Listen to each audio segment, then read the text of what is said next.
Who's this Capaldi fella? The fucking, yeah, the The Scottish fucking Beyonce. the Wicked Witch of the West, more like. What's the crack with you, pal?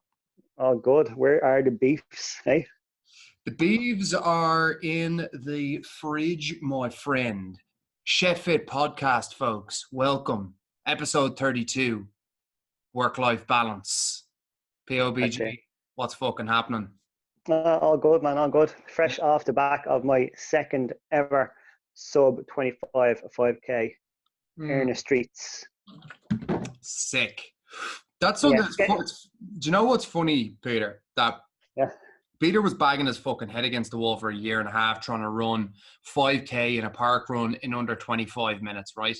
And now that he's done it, it's like flooding in. It's like, yeah, grand. That's just the new normal now. That you could just go in and fucking smash that out. Fair play, man. That's incredible. And instantly when I did it, I was like, oh, I did it. And I knocked 24 seconds off. And I was like, hold on a second. I know the last three little bends coming down the side of the Dada Park where the finishing line is. And my plan was to sprint from the third one. But when I got to the third one, I was like, oh, I'm well on time. I want to sprint out to the second one. And I was like, shit. There's another 8 seconds I could have got off that. So like 10 seconds after beating my record, I was like, that's a crap time. Totally. But that's what happens, man. You keep making those small incremental improvements, and it's insane, you know, that it is. A lot of it is mental. Once you kind of break through certain barriers, you'll kind of go, oh shit, right, I can do that easily now. I know I've had loads of the same thing myself, you know. Running especially is very mental. You know, like that half marathon, that was like 21K. I fucking never did anything over 10K. Never did anything over 6K prior to that. Do you know what I mean? And once you break through it, oh yeah, fuck, you can't actually just run distances and just go for it. I'm not teaching people how to run anymore. Yeah, totally. They just end up beating me. Yeah. Even John, we were running on Saturday with John. And he was like, oh, I'm going to hang back and run with your man. And I was like, no, we're all going for PBs today. No, I don't think I'll be up for it today. I was like, look, you just stare at my back and follow me for as long as you can. And if you can keep up for the first lap, then you're definitely guaranteed to beat your personal best. I was like, all right, we'll do it. Halfway through the first lap, he comes up beside me. I was like, all right? I was like, yeah. And he goes, all right, I'll see you later. And he goes off and starts running off ahead of me. And he gets like 50, 60 meters ahead. And he's there like this. He's motivating himself as he's running along. He's like, come on, you stupid bitches. You know, and stuff like that. The most polite aggression ever heard. Go on, you dirty fucking... Come on, you big me. And then I was like, right, listen, I can't be having that. I had to put the boot down to catch up with him, and then when I got past him, that was like he was my motivation for the next, say, 300 or 400 meters to catch up with him. And then when I caught up with him, I could hear steps behind me, and I was like, right, I need to lose them steps behind me, because I don't run with music anymore, because I'll start dancing and I'll be dabbing and I'll be bombing as the beat's going along instead of putting the head down, you know. And as Goggins said, when the world falls apart and you're getting chased down the road, is the music going to be there to motivate you to, you know, to get away from the zombies or the apocalypse kind of thing? Spot on, yeah. And so he was my zombie apocalypse behind me. Yeah. And I was running away from him, and I could just hear him. Turns out it was somebody else, somebody completely different. I left him for dirt, miles behind, and I got it in like 24, 50 something or something like that. It was a great time.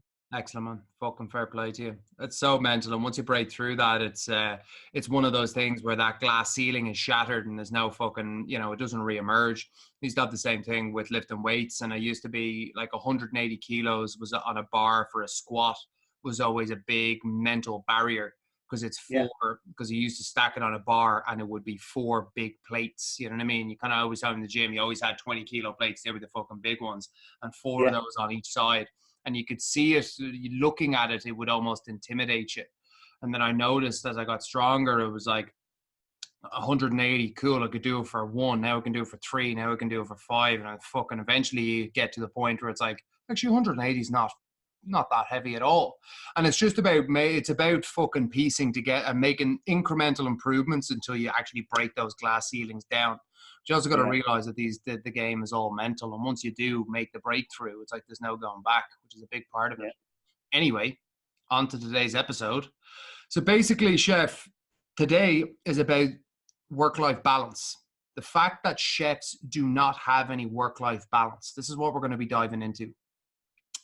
The situation is basically that for the majority of you, I'd say the good majority of you, just as the nature of the industry, that you don't have any kind of balance between what you're doing in the kitchen and what's going on outside the kitchen. Like, it just feels like work is dominating everything. Now, this is obvious because it's fucking 60, 70, 80-hour weeks. So when you're doing that amount of time in work, chances are, there's not much going on outside of work. This is what I've realized, is that chefs have less time, and the time becomes the excuse. The time becomes the reason that you're not doing what you need to be doing to have the life that you want, okay? What I've come to understand here is that the balance between work and life is like a seesaw, right? It's like a seesaw. One end, you have work. One end, you have life, your personal life, okay? Now, you spend so much time and you put so much effort into your work that it ends up almost tipping up this way. And then all of a sudden, your personal life, it becomes non-existent, And it's because you put so much time and effort into something that becomes the thing. You understand? You put so much time and effort into something that becomes the thing. And you don't put any actual thought or effort into your personal life. You see, most people think that balance is just something you have because you have a job with more time, which is somewhat true. It's like, yeah, sure, more time is more opportunity to have a life, but it doesn't necessarily give you a life. You know what I mean? I could be fucking unemployed and I could be sitting here smoking joints, watching fucking Jerry Springer till the fucking cows come home. You know what I mean? And I'd probably still be complaining about, I have no balance. I have fuck all going on in my life. That's because I haven't actually directed any attention towards having a life. Do you understand? Yeah. So here's the reality for a chef. You've got two fucking options. Option number one, here's the thing. If you go down the restaurant path, you don't have time. Like, you're not going to have time. So you've just got to chalk that up to you don't have time. All right. So you're going to have to make use of what time you've got. So all of a sudden, it's like you've got less to work with. You still have to work with it, but you've got less to work with.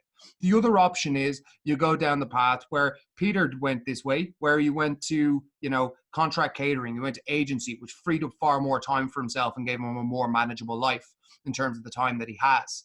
Like, those are the two options you have to go down. Regardless of what situation you find yourself in, here's the fucking thing. You get what you put into it. You get what you put into it. And life manifests where you focus. I'll say that again. That's one for you.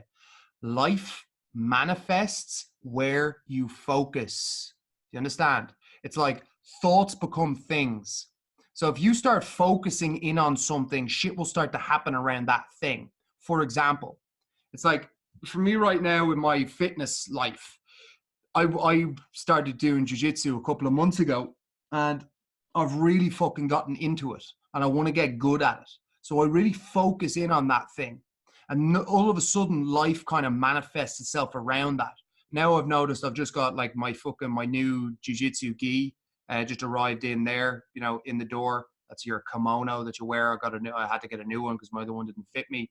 I got a fucking jiu-jitsu t-shirt off one of the lads in there. I'm watching YouTube videos on how to improve certain techniques. I'm going in on my fucking son. It's like, I've focused on this one thing to get good at it. And now things in my life are starting to manifest around that thing. So now me and my brothers went to jiu-jitsu on Sunday, for example.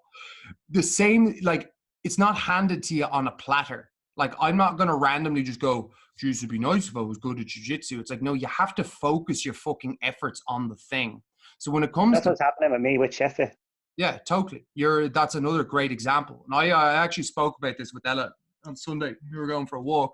We were talking about you boys who've been in for a long time. And I was like, you know, Chef, it's obviously, it's my baby and I started the fucking thing, but it's also amazing to see what a big part of your life it's become, a big Yeah, part of everyone's life that's in there that's fucking doing the a work. big part of my wife and my kids' life as well.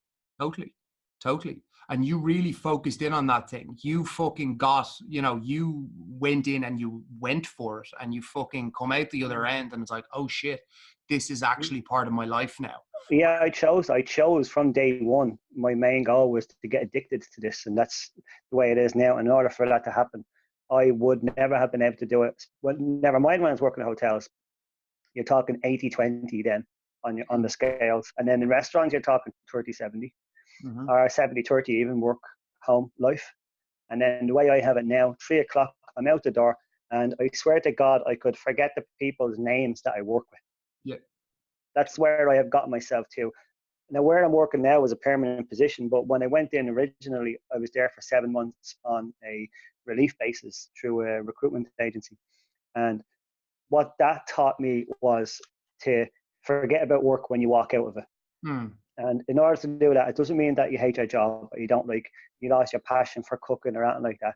It just means that you have separated yourself and you can find the balance. I wouldn't be able to have done like 50 park runs in the last year and a half if I was working in restaurants. I wouldn't be able to do two. Yeah. I wouldn't be able to coach my son's football team. You know what I mean? I wouldn't be able to do any of that. I always wanted to get Killian into football and to coach a football team.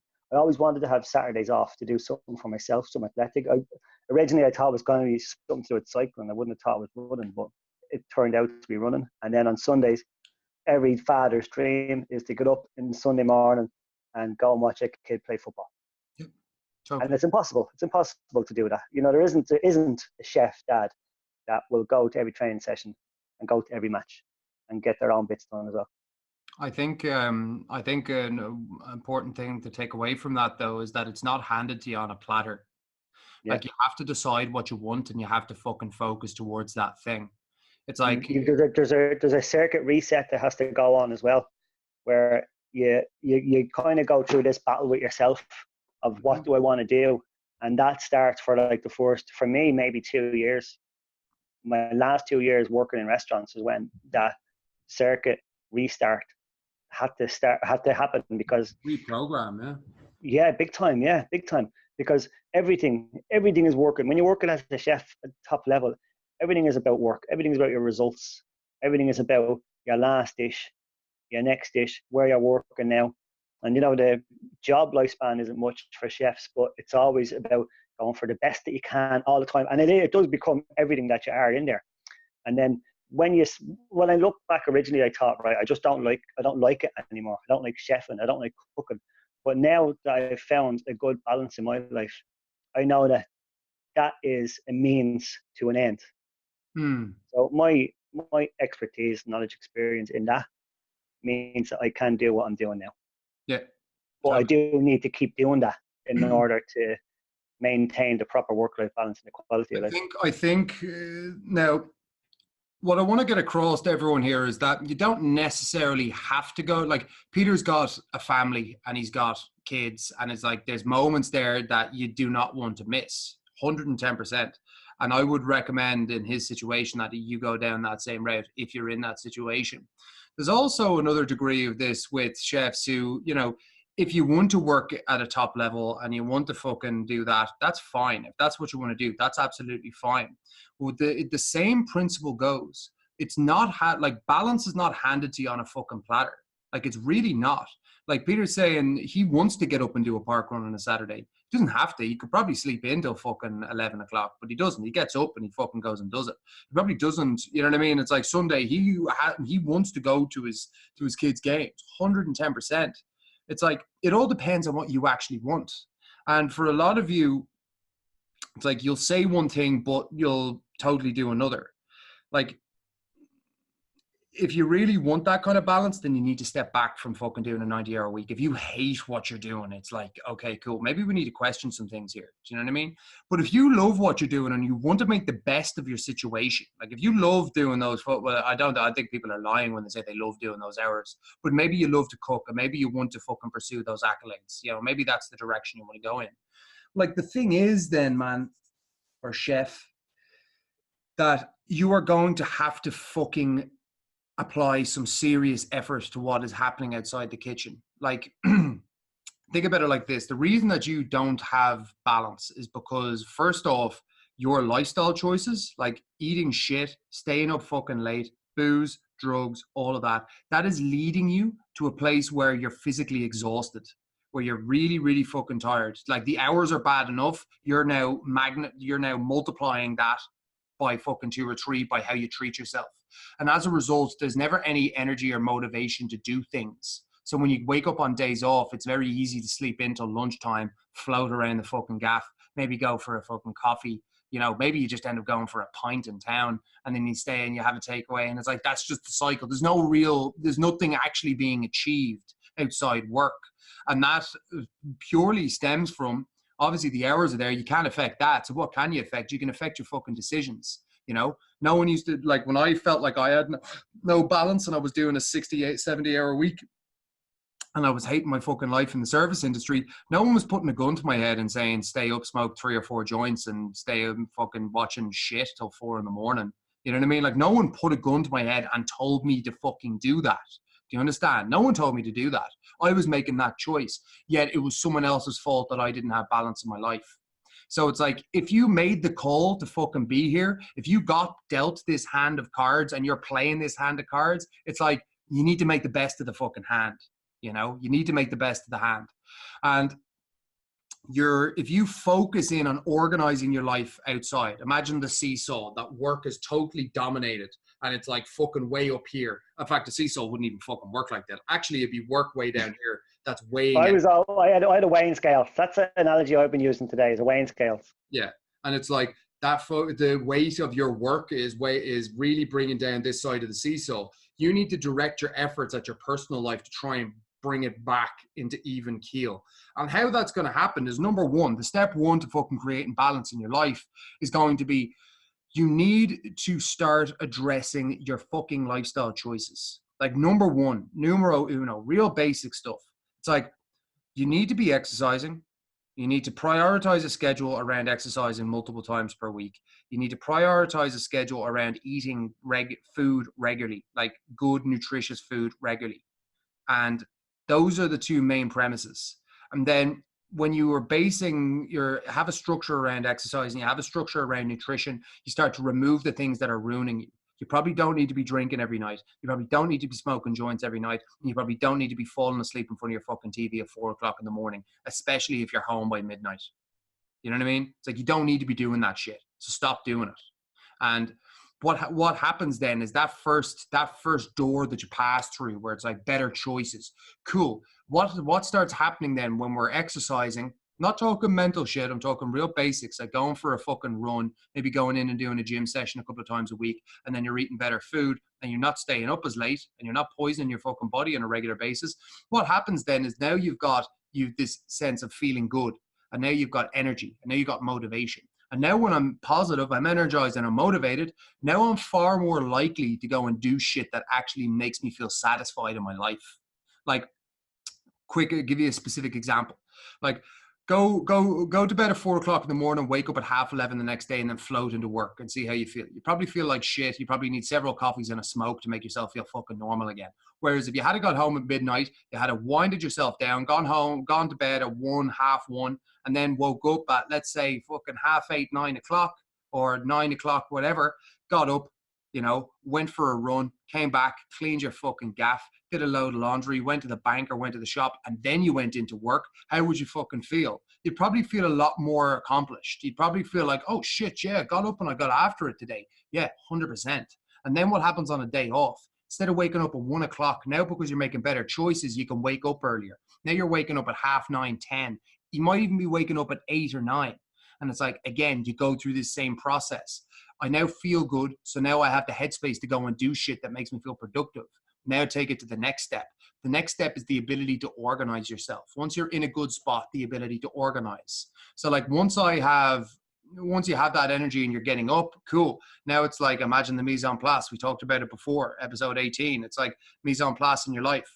Have a list of shit that needs to be done. That's the ingredients that need to be prepped. Then have the times that have the times for those tasks. That's the quantity of the ingredients. And then basically how you go about your day and execute on that is like how you fucking set up your section. It's like mise en place and what you're doing. Have a fucking list of shit to do.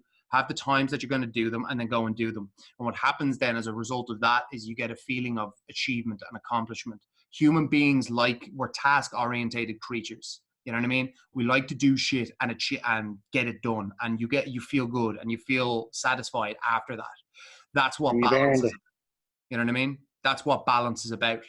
So whatever your situation, regardless of your situation, whether you're in a fucking agency role doing 40 hours, whether you're in a restaurant role doing fucking 70 hours, whether you're a single fucking bachelor or you're a mother with fucking kids, it doesn't matter. The principles remain the same. If you make better choices in your lifestyle and you organize things that you'd like to be doing and you do go about them the same way you have mise en place, chances are you're going to feel like you have far more balance in your life. And that's a fucking fact. That is a fact. I can fucking contest to that. Big time.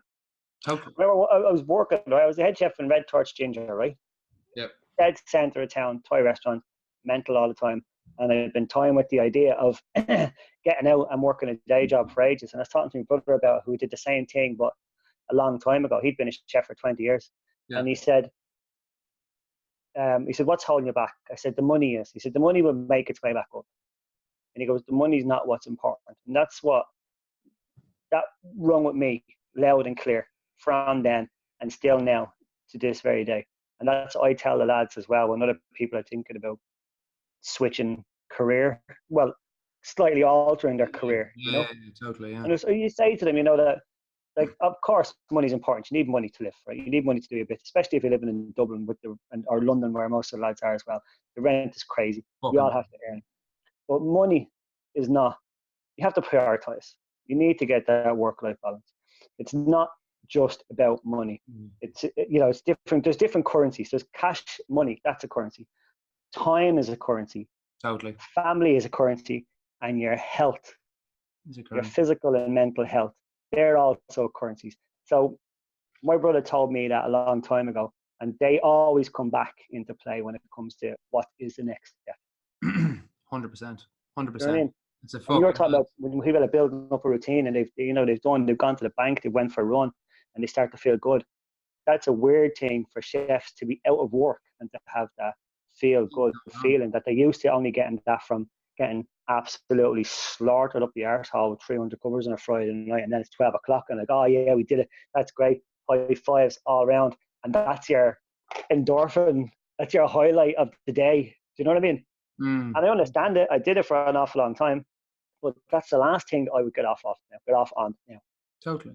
And it's not like, yeah, you're spot on there when it's like, again, you're not fucking, I don't think chefs you should be in this game if you're in it for money, really. You know what I mean? It's like, fuck me, there's easier ways to make money than fucking doing it. Yeah, the money's not good. But no, you're absolutely spot on there. And I think it's not that, like, I have a huge amount of sympathy for chefs. I've done those hours. I know I watch my fucking brother still do it. And I have a tremendous amount of sympathy for chefs who do that fucking work under those conditions, you know? It's a lot harder for you to create balance when you're working in that condition. You know what I mean? When you're working those hours and all of that. But, like, it's not impossible to make the best of your situation. I'll say that again. It's not impossible to make the best of your situation. And it's easy to think it is. Yep. There is a block of, no, I don't have the time. That term comes up more than that in the podcast and in Sheffield, where people are at the start. It's I don't have the time. I work a restaurant, and it's as simple as I do not have the time. It's almost like there's no conversation about it. Yeah, it's because human beings focus on feelings, not facts. I've said that to you before. Like, you know what I mean? It's facts, not feelings, you know what I mean, over facts. And it's very, very true, because our brains are emotional things and we can't fucking decipher logically what the story is. It's like, well, I don't have time. Well, okay. Well, like, let me go through your week with a fine tooth comb, and I'm sure I'll be able to fucking find a couple of hours. But that's not the point. It's not Yeah. the point. The whole reason that you're saying time is because you're taking the red pill victim rate, where you want to feel like you've got less time than other people. You're busier than other people. Mm. You've got more shit going on. People don't work as hard as you. You know, these are all reasons for And saying. in fairness, for two chefs like that, is that they think that is they're not using that as an excuse. They just think that that's just the way it is because True. we're in a bubble. Yeah, but it's true. Like the thing is, it's like it's easy to say because I said the exact same shit, man. I said the exact same shit. You know what I mean? But again, this podcast and the fucking Chef Fit message is not about fucking patting you on the back and coddling you. It's about getting you to change your fucking life. And sure, you might be justified when people go, "You work how many hours? Wow," you know. It's like, yeah, fucking great. But it's like at the end of the day, you're the one who's fucking living in misery. You're the one who has no balance. You're the one who wants to fucking change. So you could either have the reason for why you're not doing something, or you could overcome that and you could fucking make it happen and get the result. Um, and like for time, that is a fucking big thing for creating balance. So it's like instead of going, I don't have time, red pill, go to the fucking blue pill and go, right, I've made a choice to be a chef. I've made a choice to take this job and work these hours. You know what I mean? I'm working under these conditions. I made that call. And right now, I'm not in a fucking good spot. So now that I've put myself in this position, it's up to me to get myself out of this fucking position. So instead of going, I don't have time, how the fuck can I make time? What can I make more efficient within my schedule? Maybe I need to just go for a fucking jog around the block instead of a 2-hour weight session because I don't have time. You know what I mean? Maybe I need to do something at home. Maybe I need to organize my fucking week better so I can wake up a bit earlier. Maybe I need to go to bed a bit earlier so I can wake up earlier and get that thing done. You know what I mean? Like maybe I don't need to go out for fucking 15 pints at my last service of the week so I can wake up on my day off and get something done so I have more time. Like that's what happens when you take responsibility. You find fucking solutions. But the problem is people don't want to find solutions because it gets them out of their comfort zone. You want to stay in your fucking comfort zone. You want people to feel sorry for you. And I get it. 100% I get it. But the reality is it's not going to fix anything for you. It's not going to change unless you start demanding more, unless you start expecting more, unless you start going, what impact can I have on the situation to fix this fucking thing? And I guarantee you, if you start going the blue pill route and you start taking ownership of fucking everything that's happening in your life, and you start asking yourself the question, what can I do right now to fix this fucking thing? What can I do to make it better? Is there anything I could do? Then you'll find solutions, and therefore you're going to start creating balance in your life. But I can only state this so many times. We all have excuses. We all have. I prefer calling an excuse a story because that's what they are. They're stories. Like that's why I say facts, not feelings, because feelings lead to stories. They lead to like a conclusion on something. I'm a bit tired and I can't be bothered doing that. Fuck it, I don't have time. You know what I mean? Nah, like I'm a chef, I don't have time. I work too many hours. That's a story that you're telling yourself. It might be somewhat justified, but again, the reality is it's not factually true. There is time. There's always time. I don't have the energy. Well, it's like, why don't you have the energy? You know what I mean? Like, let's figure that out and we'll fix it. But if you don't, if you just keep letting yourself get dragged into, fucking, I make shit choices and I never have energy because I'm a chef. It's like, that's a story. That's bollocks. So the thing I'm trying to tell you here is take ownership of what's happening. No matter what your situation is, you can always make the best of your situation. And imagine the seesaw where it's like you got work and life, and work is dominating and it's weighing this side of the seesaw down. It's like you need to start focusing your attention on your personal life, which is, as I said, better lifestyle choices. That starts to balance things out. It's like, fuck, not eating shit anymore, not staying up till 4 o'clock in the morning, starting to exercise, happy days. Then you start organizing your life and you start planning things and you set intentions for the day. And then once the day is set in an intention, holy fuck, now I'm actually achieving shit. Now I'm spending time with my loved ones. Now I'm fucking doing things that I actually like to do. Shit, I've got balance. It's never going to be perfect. Nothing's ever going to be perfect. If you're striving for perfection, you're out of your fucking mind. But you should strive to not have your life dominated by your profession, because there's more to life than that. Especially if you're not, like, it depends what you want to get out of it. I know 90% of chefs that are doing those hours probably shouldn't be doing those hours. That you should, it's like, where are you You going? don't have to. Jesus Christ. But are you going to be running a fucking, like, are you going to own a fucking Michelin star level or it doesn't have to be a Michelin restaurant, but like, are you running your own place, making the fucking profits from it? Are you reaping the rewards of the fruits of your labor? Yes or no? And if the answer is no, when you're fucking working 10 years for someone who's underpaying you and you're killing yourself, it's like, what are you doing it for? Oh, I love it. You don't love it. You don't love it. It's possible to fix whatever situation you're in, but you got to remember these things, guys, you know. Big time. And the most important thing that you actually hit on, there was loads of very important things you hit on, but the most important thing was the simplest one of you made the choice to be a chef. Now you're a chef. So, right, that's grand. I'm a chef. So now I need to find a balance in, for me, being a chef and being a father. So what I did was, being a father and a husband, I moved that first. So I'm a father and a husband, and I'm a chef. Yeah. And that was a mental switch. Totally. So now I have so much time. I'm home. I'm out there at 3:00 every day. I'm home Monday, Wednesday, and Friday. I go to the gym. I come home. We've loads of time. Tuesdays, Thursdays, we've loads of time, and we have the whole weekend. Totally. Game changer. Absolute game changer. Now I'm in a position now myself where I go, you know, obviously with Chef Fit, I created my own. Like, obviously there's the impact I want to have, but it's also from a personal point of view, like, this gives me a lot more fucking freedom than I used to ever have. I never actually ever had a weekend off. 7 or 8 years or something. I think I worked every single, you know what I mean? Like, I literally could count on one hand how many weekends I had off in those amount of years. And it's like, I was never used to that. I was always conditioned to believe that my life was supposed to be just a fucking slog, and it's always, it's always. I'm sure you remember from the service industry that if you wanted to get a weekend off, you had to bleed for it. Bleed for it, totally. You know, and then when people go, you know, you get an invite to a wedding, and you go, oh, fuck's sake. Can't do it. Yeah. Oh man. Anything. I've got 4 weddings this year. What the fuck? How am I supposed to get 4 weekends off between July and August? Yeah. Like, so what I'm going to have to do, I'm going to have to use up 3 days holidays there, 3 days holidays there, and then take them 2 weeks because there's two weddings on that weekend. And then there's our bleeding holidays gone. Load of bollocks. It was so strange for me to have a weekend off when I started working with like Aramark, where you have a weekend off and you're like, what's on? Nothing is on. Where do you have to go? Nowhere. Right, well then you better make the most of it. No, you actually don't have to, because you have another one coming up. Relax, enjoy yourself, spend time with the family. Balance.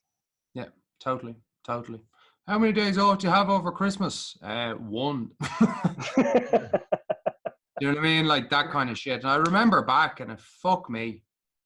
It's funny thinking back, and like, you know, I think of my own life. But remember Hell Month for us last year? Yeah.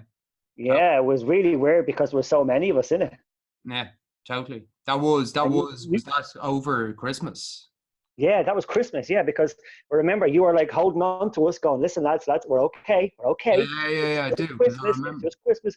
Because everybody was like, "Oh, I can't get this done, I can't get that done," and I was the same. And you were like, "Listen, lads, oh yeah, okay, it's okay." That's what it was. Like, guys, relax. This is Hell Month. We're gonna get through it. This is what we're going to do. And we were all like panicking, going, "Oh my God, it's Christmas, it's Christmas, it's Christmas." Can't get everything done, totally, and freaking out. It's like, lads, like, it's fine. Fucking take a chill pill. If it's a shit month, it's a shit month. It's Christmas. We'll get through it, and then we'll fucking hit it hard in January. Totally. Anyway, subscribe to the channel. Thumbs up the fucking video. Check us out on iTunes. Give us a 5-star review. Share it on Podbean. Get involved. Whatever social media platform you have, please share this and tag a chef who needs to hear it. Whatever way you can support the podcast is greatly appreciated. A comment on YouTube goes a long way. Pass the pod. Peter might actually give you the old Capaldi glasses there if you're good. Or I'll sing a song for you. Yeah. We'll say that for episode never. 40. episode never. With that in mind, Shaz, thank you so much for listening and watching. I'm Cameron. That's Peter. We'll catch you in the next one. Peace.